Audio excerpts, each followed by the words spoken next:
Good morning students, how are you? Today's topic is digital payment. आज का हमारा topic क्या है? डिजिटल लेवल की पेमेंट है। इस पेमेंट का मीनिंग क्या है? डिजिटल पेमेंट का it refers to conducting different financial transactions through the electronic medium instead of using cash. बेटा डिजिटल पेमेंट में सारी की सारी अलग अलग तरीके की जो भी फाइनेंशियल ट्रांजैक्शंस होती हैं उन्हें इलेक्ट्रॉनिक मीडियम से कंडक्ट किया जाता है, जिसमें कैश का बिल्कुल भी यूज़ नहीं किया जाता। कैश का यूज़ नहीं किया जाता।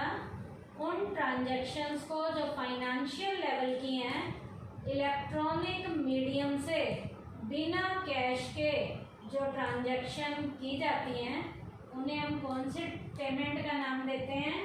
डिजिटल पेमेंट का नाम देते हैं। डिजिटल पेमेंट में क्या होना चाहिए बेटा? इलेक्ट्रॉनिक डिवाइस और इंटरनेट का यहाँ पर यूज़ किया जाता है। इसमें बेटा कंप्यूटर, टैबलेट्स, मोबाइल सेट वगैरह हमारे इन ट्रांजैक्शंस को करने में रोल प्ले करते हैं। जो हमारे प्राइम मिनिस्टर जी हैं मिस्टर मोदी जी, उन्होंने भी डिजिटल लेवल की ट्रांजैक्शंस पे जोर दिया हुआ है और उन्होंने क्या कहा है कि डिजिटल लेवल की ट्रांजैक्शन होनी चाहिए। इंडिया को डिजिटल इंडिया बनाया गया है। तो इस डिजिटल इंडिया में क्या क्या हो रहा है? Under the digital India our Prime Minister Narendra Modi different types of technique of digital payment are launched।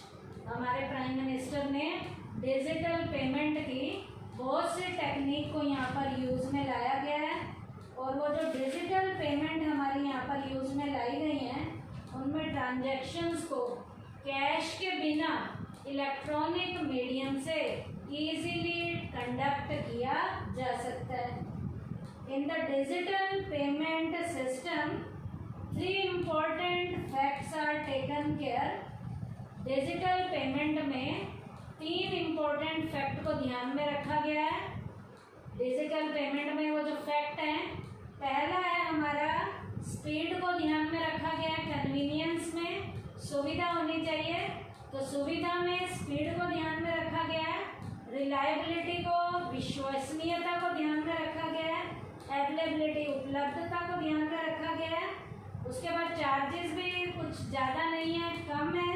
और उसके बाद सेफ्टी पॉइंट ऑफ व्यू को ध्यान में रखा गया है। तो डिजिटल पेमेंट में इंडिया को डिजिटल बनाने में प्राइम मिनिस्टर जी के द्वारा बहुत सी इंडिया में स्कीम लॉन्च की गई हैं, जिसमें बेटा डिजिटल पेमेंट के हमारे 8 मोड्स हैं। पहला है बैंकिंग कार्ड, दूसरा है Aadhaar enabled payment system, unstructured supplementary service data, e wallet, unified payment interface, quick response code, internet banking, mobile banking. Quick response code का शॉर्ट में नेम है QR code, unified payment interface का नाम है UPI, unstructured supplementary service data का short name है USSD, Aadhaar enabled payment system का नाम है AEPS। तो डिजिटल पेमेंट के हमारे इंडिया में 8 मोड्स हैं डिजिटल पेमेंट के। तो अब हम एक एक को स्टार्ट करेंगे। आज हम सबसे पहले स्टार्ट करने जा रहे हैं बैंकिंग कार्ड्स के बारे में। अब बैंकिंग कार्ड में बैंकिंग कार्ड होते क्या हैं?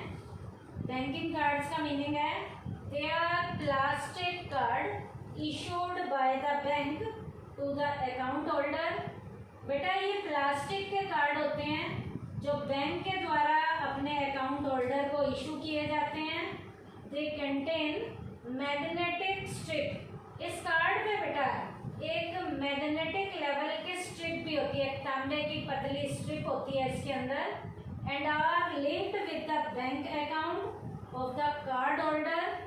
ये वाला जो बेटा प्लास्टिक कार्ड है, ये बेटा अकाउंट होल्डर के बैंक के साथ जो है बेटा ये लिंक होता है। They are used for making digital payment. इन बैंकिंग कार्ड का यूज डिजिटल लेवल की पेमेंट के लिए किया जाता है।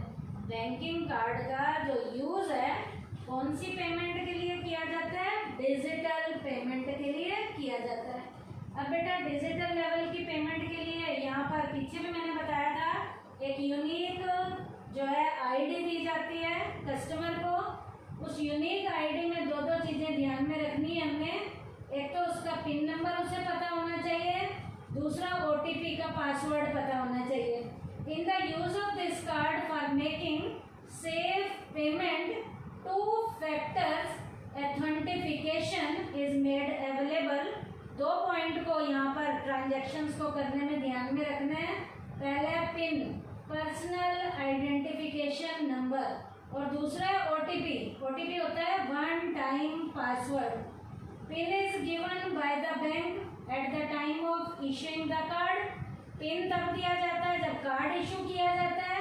और ओटीपी कब डिस्प्ले होता है? OTP is displayed on the registered mobile number of the card holder during transaction. जब ट्रांजैक्शन होती है तो कार्ड होल्डर के मोबाइल के द्वारा ये हमें देना होता है। जिसका मतलब यहाँ 2 चीजें ध्यान में रखी जाती हैं, एक तो पिन को, पर्सनल आइडेंटिफिकेशन नंबर को, और दूसरा ओटीपी को, 1 टाइम पासवर्ड को। उसका मतलब आज बेटा बैंकिंग कार्ड के मीनिंग के बाद ये बैंकिंग कार्ड की ट्रांजैक्शन 2 चीज तरीके से होती है। एक डेबिट कार्ड की है, ये मैंने पीछे भी आपको बताया था। एक क्रेडिट कार्ड के जरिए। डेबिट कार्ड के जरिए कैसे ट्रांजैक्शन होती है? डेबिट कार्ड में this is directly linked with our bank account. ये कार्ड हमारे बैंक अकाउंट के साथ लिंक होते हैं। By using this card the desired amount get transferred from our bank account to the bank account of the receiver. बेटा इस तरीके से जो डिजायर लेवल का अमाउंट ट्रांसफर हो जाता है हमारे बैंक अकाउंट से दूसरे बैंक अकाउंट की तरफ, जो एज अ रिसीवर क्या कर रहा है? रोल प्ले कर रहा है। तो डेबिट कार्ड में डायरेक्टली ये जुड़ा हुआ होता है बैंक अकाउंट के साथ। डिजिटल लेवल की पेमेंट में डेबिट कार्ड का यूज किया जाता है। यहाँ पर अमाउंट को ट्रांसफर किया जाता है 1 बैंक अकाउंट से other bank account of the receiver की तरफ। तो ये डेबिट कार्ड का काम था। उसके बाद बेटा सेकंड कार्ड है जो हमारा क्रेडिट कार्ड है। ये पता है आपको क्रेडिट फैसिलिटी देता है। This card is a credit facility provided to the card holder by the bank. Limit of credit facility is fixed in accordance to financial position of the card. By using this card, इस card का use करते हुए payment can be made up to predecided limit. इस card का use करते हुए predecided limit के according payment की जाती है। क्रेडिट कार्ड क्या है? Credit card is a contract between the bank and the card holder. बेटा क्रेडिट कार्ड जो है बैंक और कार्ड होल्डर के बीच का एक कॉन्ट्रैक्ट है। क्या कॉन्ट्रैक्ट है? To which the card holder return या repay the used amount after the decided time limit to the bank. इसमें बैंक हमें इस बात की परमिशन देता है कि एट ए टाइम यदि आपके पास पैसा नहीं भी है तो आप उधार पे ले सकते हो, लेकिन उसकी लिमिट के अंदर आपने लेना है और एक टाइम के पूरा होने के बाद आपको लोन के रूप में क्या करनी है? पेमेंट करनी है। तो ये कार्ड कौन सा था? Credit card. Credit card customer को क्रेडिट की फैसिलिटी देता है और डेबिट कार्ड डेबिट के डायरेक्टली हमारे अकाउंट में पैसा शिफ्ट करने में रोल प्ले करता है। तो बैंकिंग कार्ड में हमने यहाँ 2 कार्ड पढ़े हैं, एक डेबिट कार्ड और एक क्रेडिट कार्ड। अब बैंकिंग कार्ड में जिन 2 चीज़ों का यूज़ किया जाता है वो मैं दोबारा से बता रही हूँ। एक तो पिन का, पर्सनल आइडेंटिफिकेशन नंबर का, और दूसरा बेटा ओटीपी का यूज़ किया जाता है। ओटीपी क्या होता है? वन टाइम जो हमारा पासवर्ड है उसका यूज किया जाता है। तो इन दो के द्वारा हमारी बैंकिंग कार्ड की ट्रांजैक्शन इजीली हो जाती है। इसमें 2 पॉइंट थे, डेबिट कार्ड और क्रेडिट कार्ड। तो डिजिटल पेमेंट में आज हमने सिर्फ पहला टॉपिक इसमें किया है बैंकिंग कार्ड। बैंकिंग कार्ड में बैंकिंग कार्ड का meaning, debit card, credit card और डिजिटल पेमेंट का हमने क्या किया है, मीनिंग किया है। थैंक यू बेटा।